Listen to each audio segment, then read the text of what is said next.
জাতীয় পার্টির সকল শীর্ষ নেতাদের অবশ্যই গ্রেপ্তার করা উচিত, তারা অনেকেই হাসিনার মন্ত্রী ছিল। ইন্ডিয়ার রাজনৈতিক স্বার্থ রক্ষাকারী দল এবং শক্তিসমূহ যারা আওয়ামী লীগ, জাতীয় পার্টি 14 দলভুক্ত সব কয়টা ফ্যাসিস্ট পার্টিকে নিষিদ্ধ করার উদ্যোগ গ্রহণ করতে হবে।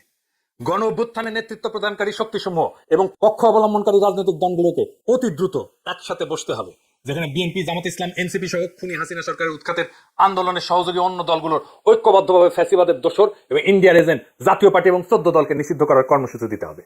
আজকের এই হামলা কেবল নূরের মাথা ফাটানো না, নূরের গায়ে লাঠি করা না, এটা আমাদের গণস্বপ্নকে ভাঙার চেষ্টা। সেনাবাহিনী আর ভারত পুষ্ট দোসরেরা ভাবছে যে ভয় দেখায় ছাত্র জনতাকে চুপ করানো যাবে, কিন্তু তারা ভুল করছে। বাংলাদেশের মানুষ ভয় পায় না, ভয় করা ভুলে গেছে।